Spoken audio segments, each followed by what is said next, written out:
Olha, quando a gente pensa assim nesse tema de escrever bem, a impressão que a gente fica é que a gente está perdendo a qualidade da escrita por vários motivos, assim, a qualidade e a intensidade.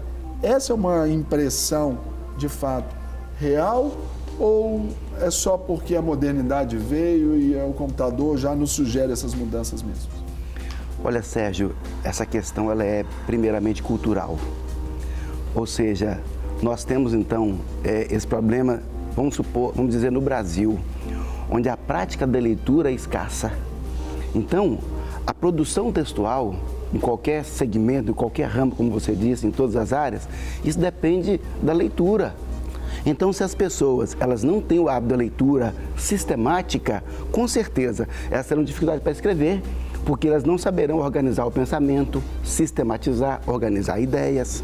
Leem mal, aliás, leem pouco, escrevem mal. Seria uma correlação assim? Exatamente, é diretamente proporcional. E essa era, por exemplo, da informação aí, onde a gente vê especialmente aí as redes sociais trabalhando muito com a questão audiovisual, nesse contexto e menos escrito. Quando a pessoa recebe ali um texto maior no WhatsApp, quando vai passando assim, está escrito, leia mais, a pessoa, já não vou ler mais. Tem gerado também essa condição de uma preguiça, talvez, também para ler, até por essa correria, tudo isso que nos Exatamente. Olha só, falta paciência, falta hábito de leitura e, acima de tudo, falta prazer pela leitura. Então, normalmente, as pessoas vão ler alguma coisa e dizem assim, puxa, mas isso aqui é muito grande, ele não tem hábito de ler, quer dizer, não há essa cultura de leitura. Consequentemente, a internet, a televisão, dá para as pessoas sempre o mais pronto possível, e, inclusive voltando aos ideogramas. Quer dizer, hoje em dia, escreve-se por símbolos, abrevia-se tudo, a linguagem da internet, a linguagem abreviada, ou seja, as pessoas escrevem o mínimo possível. E tudo que puder ser representado por sinais, eles vão fazer. Ou seja, tudo isso é um atalho à escrita.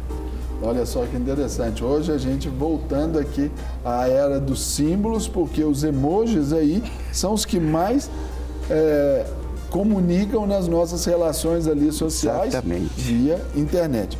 Mas agora, professor, a gente vai ter um loop aqui exatamente com essas dicas para o pessoal de casa poder aí aprender um pouquinho mais e também desenvolver esse bom hábito da leitura, partindo aí, consequentemente, para ter uma boa escrita.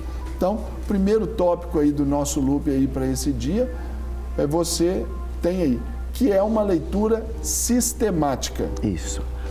Explica para a gente sobre essa leitura sistemática, professor. A leitura sistemática, nós falamos exatamente do hábito de leitura. Ou seja, você lê quantos livros por ano? Quantos livros as pessoas leem por mês? Ou seja, é preciso que haja uma meta pessoal de leitura. Então, precisamos ler, por exemplo, um livro por mês, meta pessoal. Porque o ideal seria que... Pelo menos um livro. Pelo menos um livro. Mas... vamos ajudar o telespectador. Esse um livro, ele não precisa ser, principalmente que a gente já está falando de um hábito. Sim. Ele não precisa já começar com ser um livro grossão. Pode ser por um livro fino, mas bater essa meta, isso já anima, né? E se ele conseguir desenvolver o hábito, eu vou ler por mês alguma coisa. Todos os meses eu vou ler um pouquinho. Se ele conseguir estabelecer isso, ainda que seja pouquinho, ainda que seja um livro, como você diz, um livro fininho, né? Um livro de 50 páginas, 100 páginas, um livro de contos, crônicas, alguma coisa, mas que dê a ele não apenas a sistematicidade para a leitura, mas também o hábito. É preciso criar o hábito. Se alguém conseguir fazer uma leitura todos os dias, durante 28 dias, isso já começa a ser inserido na vida dele como hábito. Consequentemente, ele consegue interpretar, ele consegue organizar pensamento, ele passa a ter visão panorâmica do texto, ele passa a enxergar as partes do texto, os argumentos, a intenção, como é que aquele autor, ele organizou aquele texto, onde ele quer chegar, tudo isso é percebido, mas é preciso entrar por esse caminho, que é o caminho da leitura. Não há outro caminho, senão o caminho da leitura. Para que o senhor nos ensine um pouco mais, trazendo aqui o que o senhor nos preparou sobre uma melhor escrita para você, telespectador. Está curioso? Está interessado? Então, preste atenção e depois busque e reforce em leituras. Ok. Não é isso? que o senhor preparou para a gente? Ô, Sérgio, isso aqui é o projeto. Porque quando alguém vai construir uma casa, se não tiver projeto, você põe uma parede aqui, você não faz alicerce, depois faz um puxadinho, a casa cai. Tá? A pessoa não sabe exatamente o que ela quer. Feio no final. E fica horrível, não é? Feio no final. Então, o que é isso aqui? Isso aqui é o projeto. Se você vai falar alguma coisa, se você vai escrever alguma coisa, é preciso ter o projeto. Ou seja, isso aqui então seria a estrutura técnica de uma redação, de um texto dissertativo. Um bom texto dissertativo. Argumentativo, isso. Então, começando aqui, né, a introdução, aí contextualização. Isso tudo aqui é introdução. Tudo isso aqui. Isso então, é a introdução, que será colocada em um parágrafo, o primeiro parágrafo. Porque no primeiro parágrafo do texto, o leitor deve saber de que se trata, onde, quando e qual o problema a ser tratado. Ou seja, é a contextualização do problema temático no tempo e no espaço. Então ninguém escreve sem um problema. Além do que, é quando você até desperta, ali é a isca para o leitor ali ter o seu texto como um todo, começando aqui. Exatamente. Então você tem que ter a apresentação dele. Exato, você sabe de que se trata. Opa, ele vai falar disso aqui. Quando você falou, por exemplo, do devocional, você tinha um problema. As pessoas dizem que não tem tempo porque não organiza o tempo. Ou seja, então você defendeu a partir disso uma tese que seria a priorização. A priorização, ou seja, a qualificação, reclusão. Você viu a sua tese? Ou seja, você apresentou um problema que as pessoas não têm o hábito devocional. Quando? Todos os dias. Aonde? No seu dia a dia, na sua casa. O que fazer para isso? É a tese. Olha aqui. Então você tem que priorizar. Tá vendo? Ou seja, então a tese é exatamente a tratativa sobre o problema. Isso tem que ser colocado na introdução.